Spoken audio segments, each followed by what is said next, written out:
Ha llegado el momento de escuchar la palabra de Dios. Un potente mensaje extraído de las Sagradas Escrituras. En la voz del pastor Carlos Hoyos.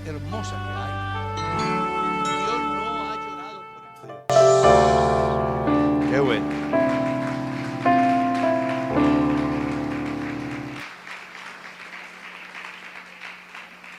Vamos a leer la primera carta a los Corintios, capítulo 2. Vamos a leer el verso 12 al 16. Amén.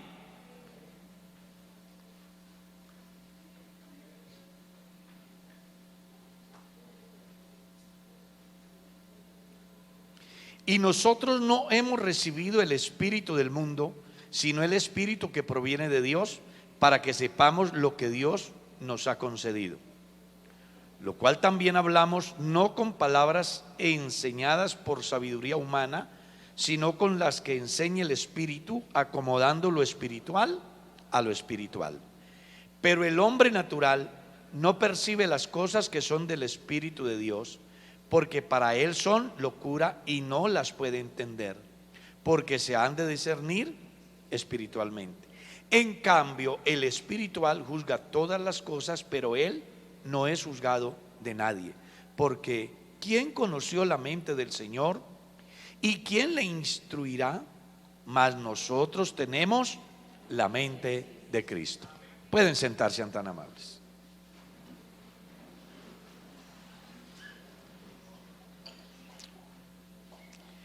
Quiero hablarles de tres clases de hombres: el hombre natural, el hombre carnal y el hombre espiritual.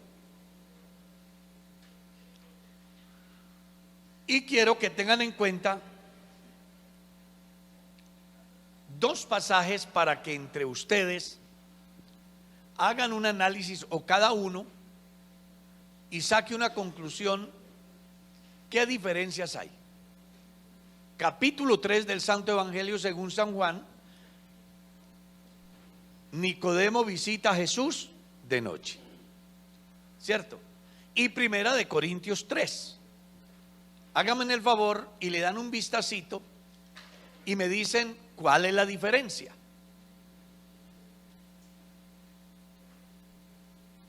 ¿Qué diferencias pueden encontrar ahí?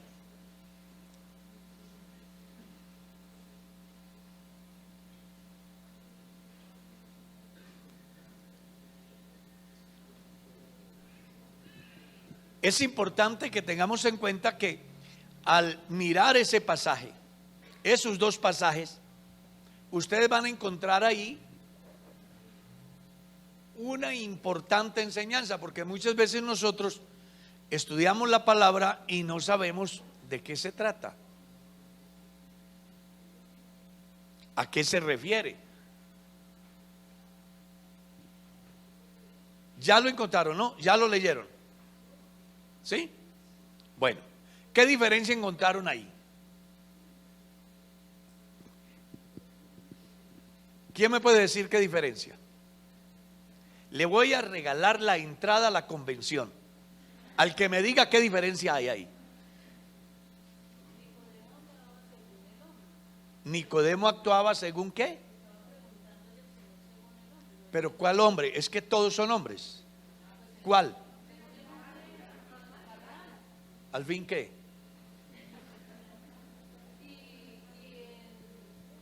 Nicodemo estaba hablando como qué.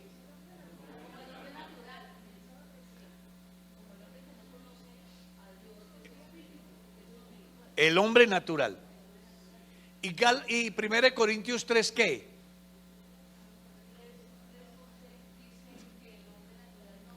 No. Capítulo 3 verso 1 de 1 Corintios 3. ¿Qué? ¿Ah?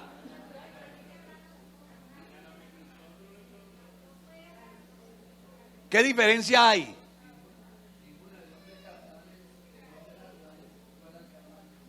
no se ganó la entrada a la convención.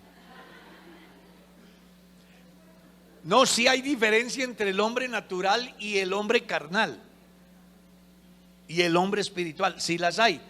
Y precisamente la idea de que miraran esos textos es buscar que usted aprenda a establecer las diferencias.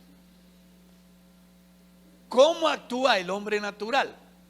El hombre natural actúa dentro de sus limitaciones finitas, no es afectada su conciencia por ninguna normatividad divina, porque él ha vivido la vida lejos de Dios, tiene un proceso netamente natural, ajustado a su cultura, a sus tradiciones. Entonces, ese hombre le es locura el mensaje. Imagínese lo que dice Nicodemo. ¿Cómo es posible que un hombre viejo vuelva a nacer? O sea, a él se le hace ¿qué? Imposible. Dicen, no puede ser. Y Jesús le da un knockout técnico. Le dice, y si hablándole las cosas terrenales no las entiende, ¿cómo fuera? Verso 12 del capítulo 3 de San Juan. ¿Cómo fuera que le hablara qué? Claro, porque es que Nicodemo es el hombre ¿qué? ¿Qué? Natural. No se le puede pedir a un hombre que no conoce a Dios que actúe como cristiano, porque él no conoce. Y cuando él escucha algo relacionado a lo que nosotros creemos, para él es una ¿qué? Locura.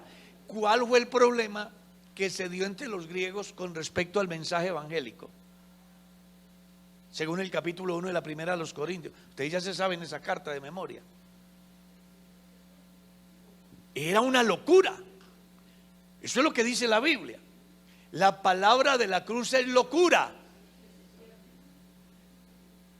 para los que se pierden, refiriéndose a los griegos, y piedra de tropiezo para los judíos.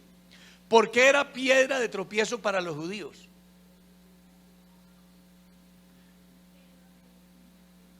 ¿Y por qué era una locura para los griegos? Por dos razones.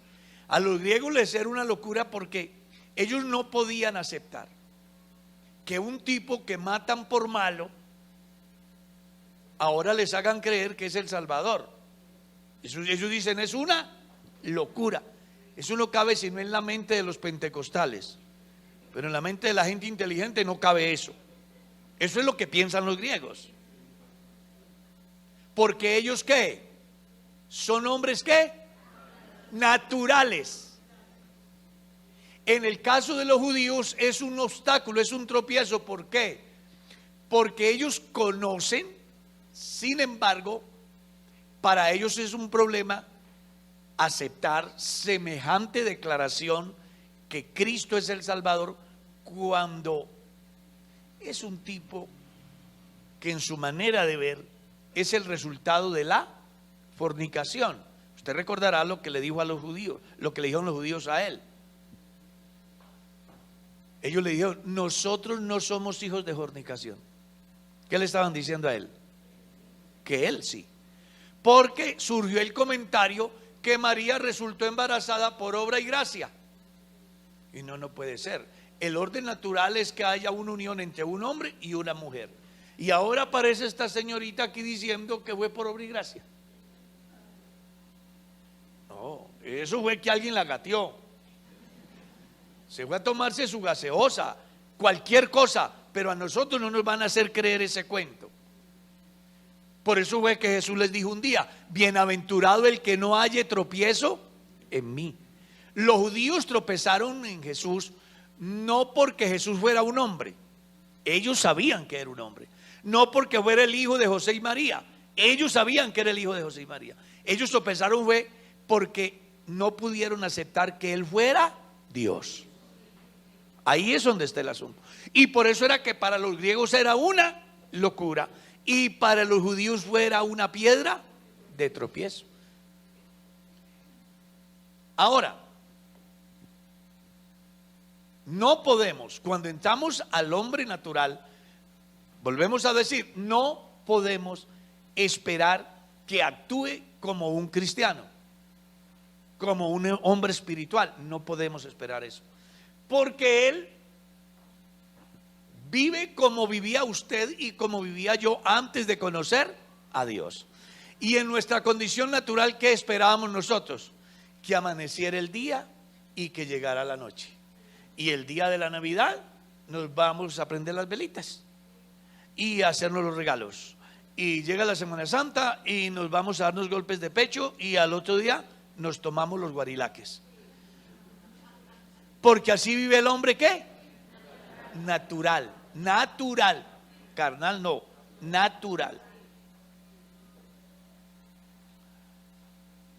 Por eso es que sí debe de haber diferencia entre el hombre espiritual y el hombre, ¿qué? Natural. Tiene que haber. Nunca quiera, ni se compare, ni espere querer usted ser como el mundo, porque Dios en su grande amor le ha placido sacarlo a usted del mundo y colocarlo en los lugares celestiales con Cristo, para que seamos pueblo diferente a los demás pueblos. Tenemos a Dios. Así que se espera que el cristiano se comporte a la altura como un verdadero cristiano. No puede ser que un cristiano se comporte como el inconverso. No puede ser. Porque el inconverso es un hombre que piensa de una manera natural. Todo está debajo del cielo y todo está enfocado a la tierra. Comer, vivir, placer, dormir, morir y ya. El hombre espiritual es diferente.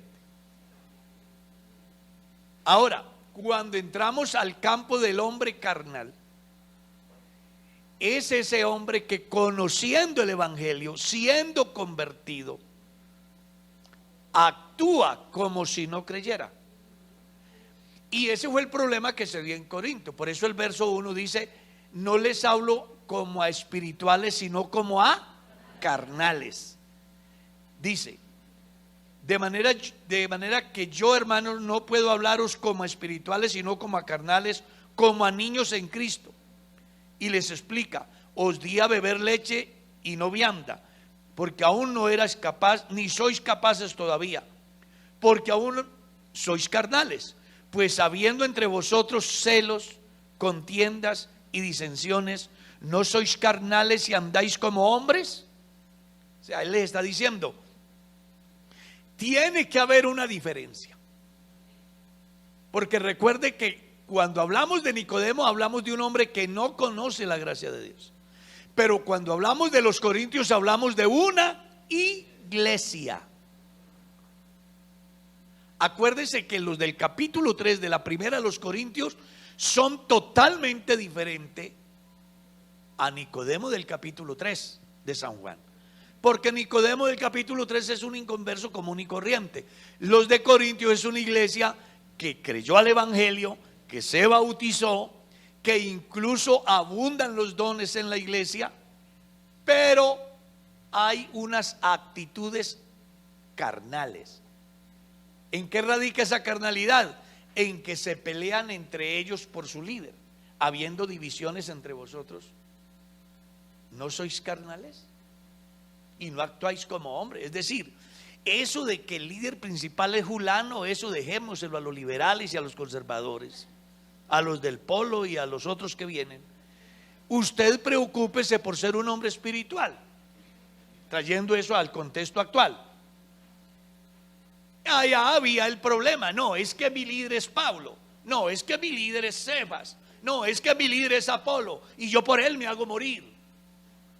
Entonces dice, esa es una actitud de gente que, de unos creyentes carnales. Porque si hemos conocido a Cristo según la carne, ya no lo conocemos así.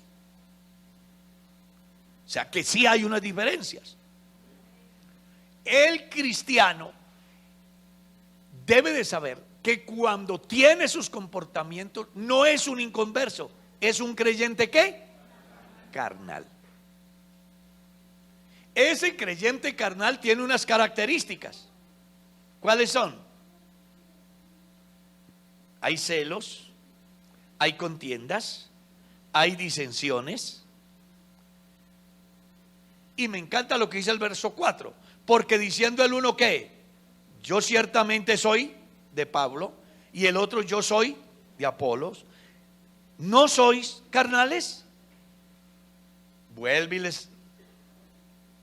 y le genera conciencia. ¿Qué pues es Pablo? ¿Y qué es Apolos? Servidores por medio de los cuales habéis creído, y eso según lo que a cada uno concedió el Señor. Yo planté, Apolo regó, pero el crecimiento lo da Dios. Así que ni el que planta es algo, ni el que riegue es algo, sino Dios que da el crecimiento. Cuando en las iglesias surgen los conceptos de líderes que los vuelven dioses y que llegan a un estado de intocables, esos cristianos que veneran a esos líderes de esa forma son ¿qué? Carnales, porque creen que lo que el hombre hace es él, y resulta que no. Aquí lo que pase no es por el liderazgo del hombre, sino porque Dios le ha dado esa capacidad. Un hombre sin Dios no puede hacer. Eso era lo que decíamos anoche. Separados de Dios, todo lo que pase en una iglesia respecto al desarrollo, al crecimiento, al boom, todas aquellas cosas bonitas, más allá de que sean lideradas por un hombre, no le dan al hombre la autoridad para decir yo hice, sino la gracia de Dios, porque aquí dependemos de Él, somos de Él, le pertenecemos a Él. Él es el que hace posible todas las cosas. Si Él no obra en la vida del hombre, el hombre no podrá hacer. Alábelo, Él está aquí, hermano.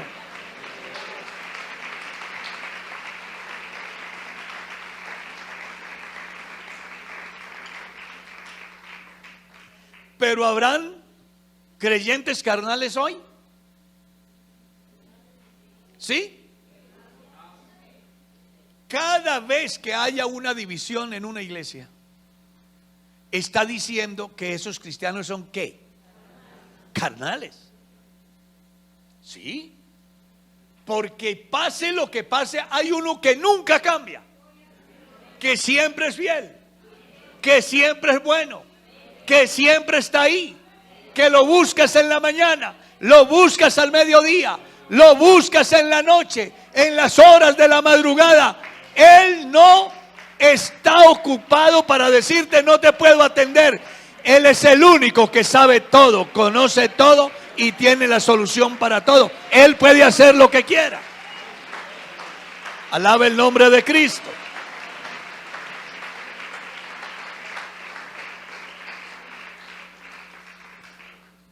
Así que ya sabemos cuál es la diferencia del hombre natural al carnal.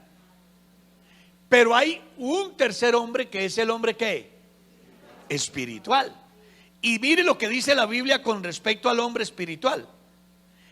Verso 14 del capítulo 2 de la primera a los Corintios. Pero el hombre natural no percibe las cosas que son del Espíritu de Dios, porque para él les son locura. Ya dijimos quiénes son los naturales. Usted háblale a una persona que no conoce de Dios, del Espíritu Santo, es una locura. Ayer me enviaron, no sé de qué parte del mundo, un comentario y un pequeño video de un grupo de personas que cuestionan el movimiento del Espíritu Santo y hablan barbaridades en contra de lo que la Biblia dice. y lo llevan a pensar que eso de las lenguas era solo para los señores del Pentecostés, de Cesarea y de Éfeso. Y dan una explicación que no se ajusta a lo que aparece en la palabra. Para ellos es una locura que en el tercer milenio hayan iglesias que crean que se recibe el Espíritu Santo hablando en nuevas lenguas. Para ellos no es. Y el que me envía el video me dice: por favor, yo quiero saber qué piensa usted, pastor.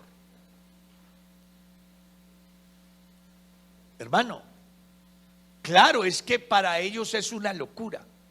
Todo lo que tenga que ver con la vida sobrenatural, porque el mundo está acostumbrado a vivir de una manera que natural. Por ahí hay una anécdota muy importante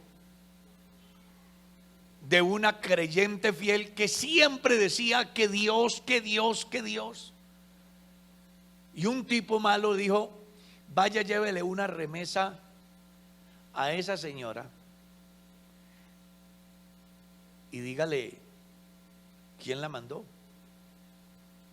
Y el tipo va y le lleva la remesa y le dice: vea que aquí le manda el diablo. Y ella contesta: qué bueno es Dios, que aún puso al diablo a que me sirviera a mí.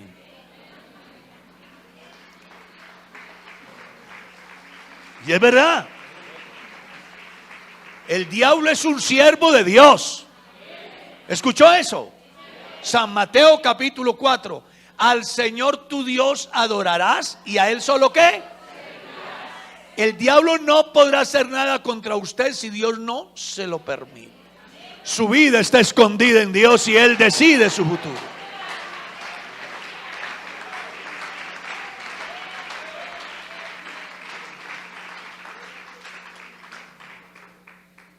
Pero el hombre espiritual, ¿qué dice la Biblia? El verso 15. En cambio, ¿qué?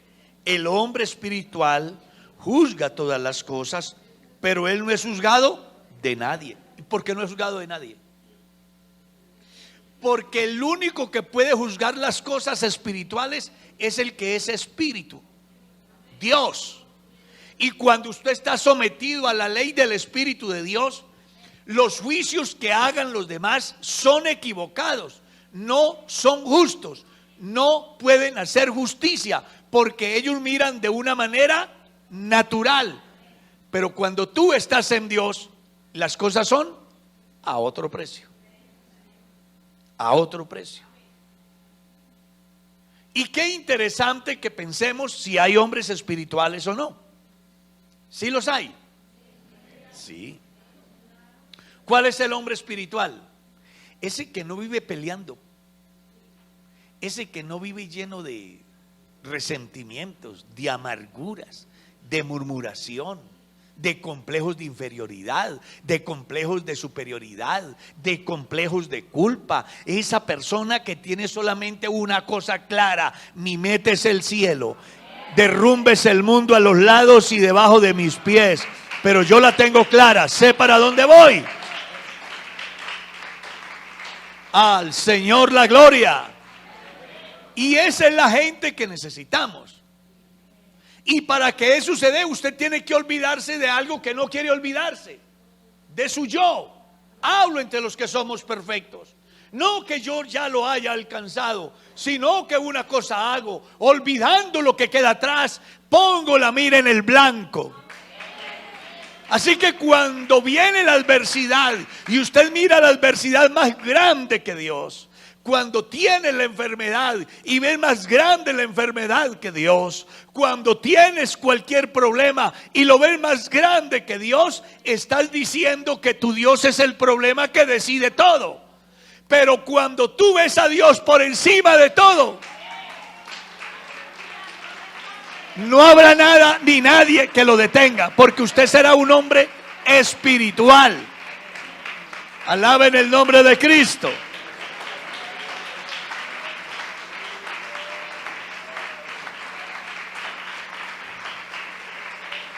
Pablo dice que él, me encanta lo que dice en su capítulo 4, téngannos los hombres por administradores y servidores de Dios.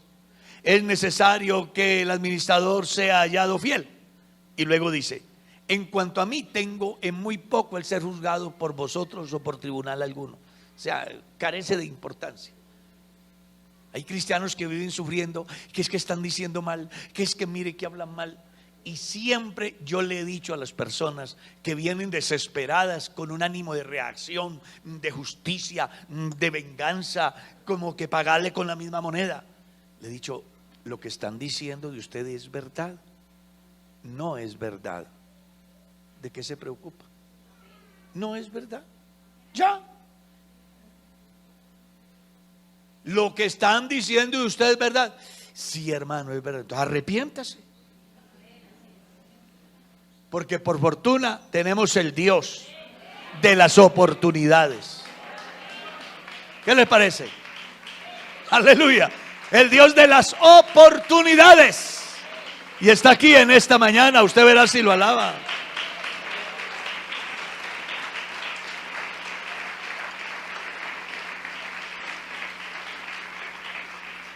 El hombre espiritual no vive pensando si me visitaron o no me visitaron. No vive pensando si estuve enfermo y casi me muero y nadie fue a verme. No está pensando si me extrañaron o no me extrañaron. No está pensando si el culto es largo o es corto, si lo hacen las viejitas de la iglesia o los muchachos. El creyente espiritual sabe algo, y es que su relación es con Dios. Y cuando usted es un hombre espiritual, así no haya todos estos elementos de ruido, usted hace un culto a Dios. Dios lo oye, usted lo glorifica y Él le responde con una bendición que hace posible que su fe se active, que su esperanza cada día sea mayor, porque en síntesis, la comunión íntima de Jehová es con los que le temen. Aleluya, aleluya. Hoy es que nosotros le hemos metido de todo a todo para tratar de sostener, y hay un sinnúmero de cosas que hemos venido trayendo para detener al cristiano en la iglesia, para que la persona esté. Hay que hacer una cantidad de cosas, pero la gran verdad, cuando el hombre es espiritual, aunque mi padre y mi madre me dejaren, aunque me quites la vida, porque a quién tengo en el cielo sino a ti, y fuera de ti, ¿qué? Alaben al que suple toda la necesidad del cristiano.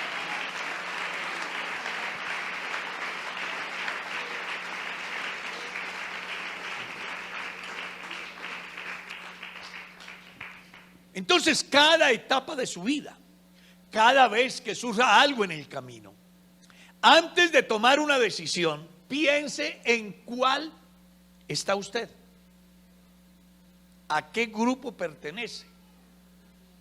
¿Perteneces al hombre natural? ¿Perteneces al hombre carnal? ¿O perteneces a ese hombre espiritual? Cuando el hombre espiritual vive de verdad su vida, llega a conclusiones como esta: con Cristo estoy juntamente crucificado. Ya no vivo yo, Cristo vive en mí.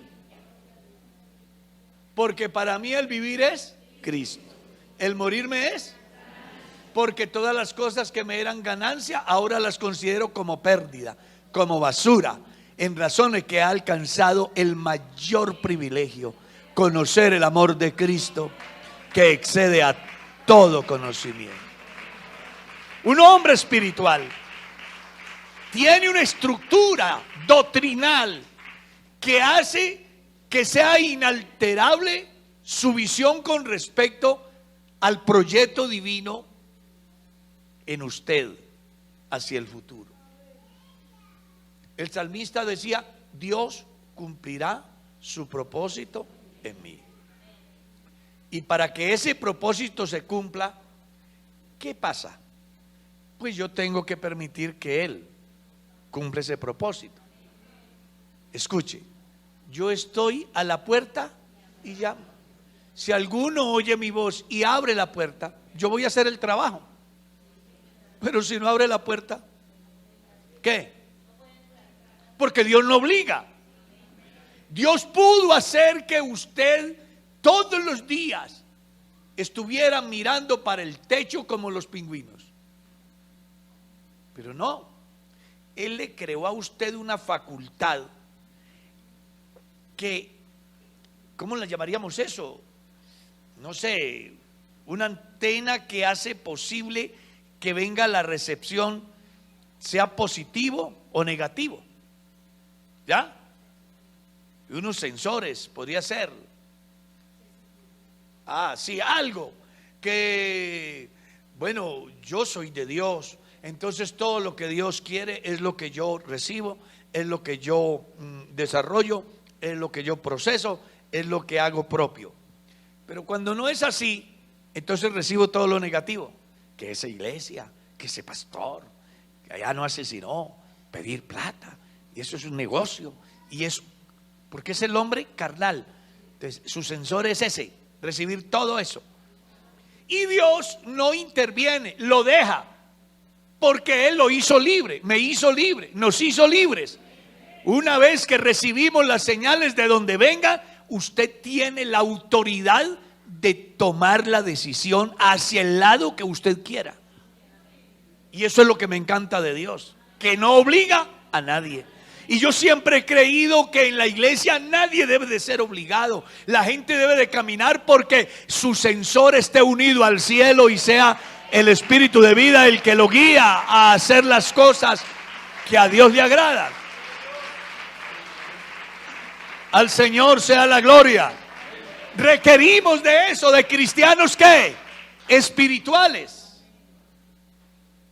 Aleluya.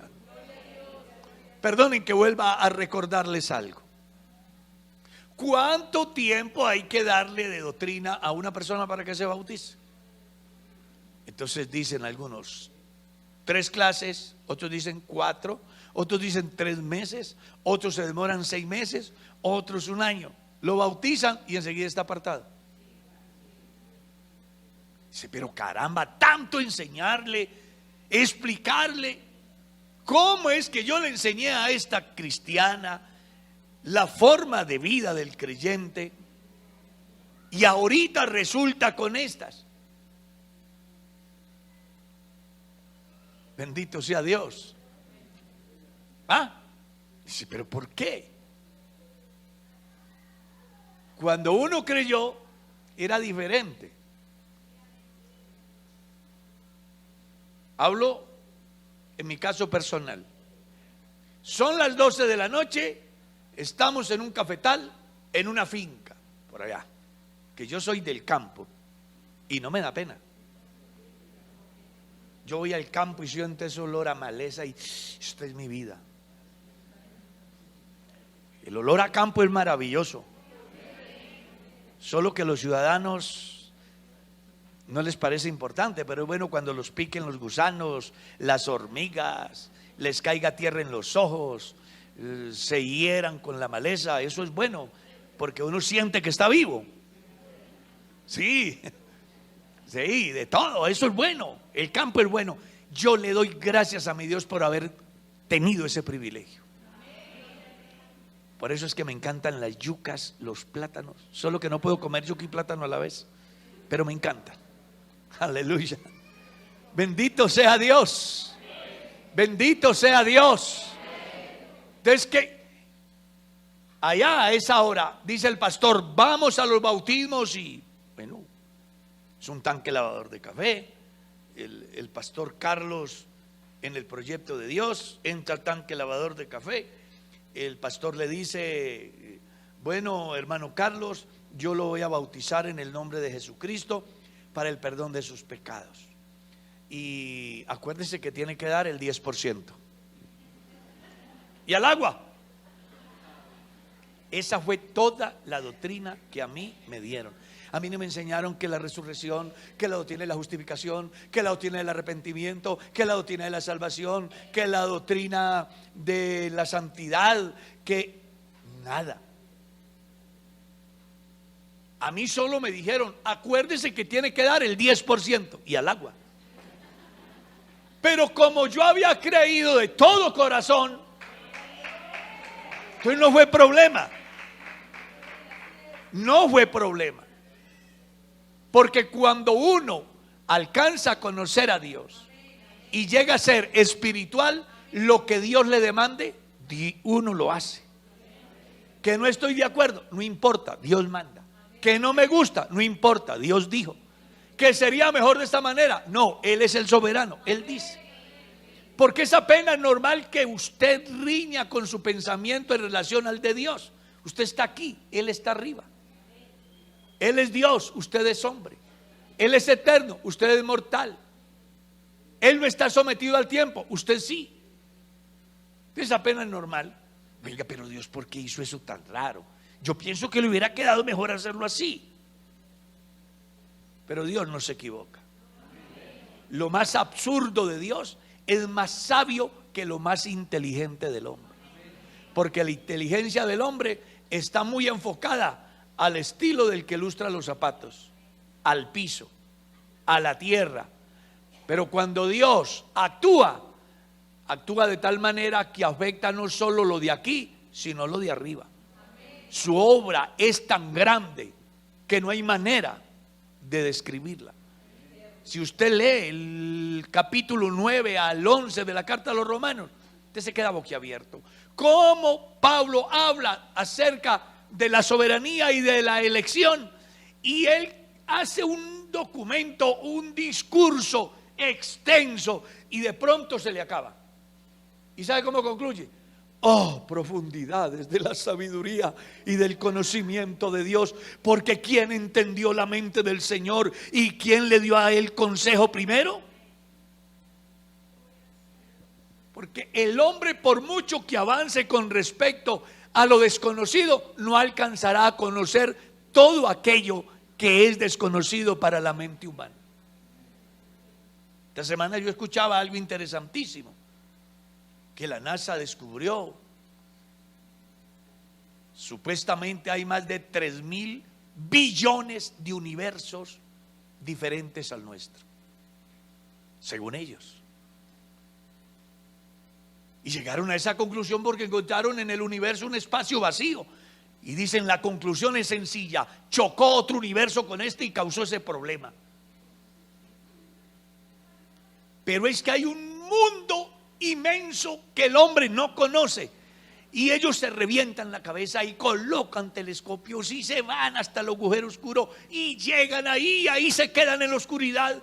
Y a mí me encanta, porque cuando llegan allá es cuando apenas comienza la infinidad, la inmensidad, la grandeza, el señorío, la eternidad del Dios que nosotros adoramos aquí. ¡Aleluya! Digan aleluya. Alábelo, Él está aquí.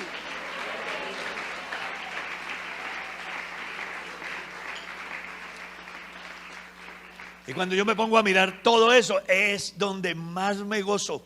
Y caramba, yo estoy en las manos del fuerte, del que lo sabe todo, del que conoce todo. ¿No le parece maravilloso? Él sabe de cuántas células está compuesto usted. Y Él sabe cuál de esas células se va a enfermar y le va a producir un problema. Y lo más interesante es que Él creó al hombre. Así que si el señor Ford le hizo repuestos al carro para que no se borrara del escenario esa marca, el de arriba no habrá hecho el repuesto para usted y para mí. Oh, yo creo que Él puede crear células nuevas. ¿Sí o no? ¡Aleluya! Alaben el nombre de Cristo.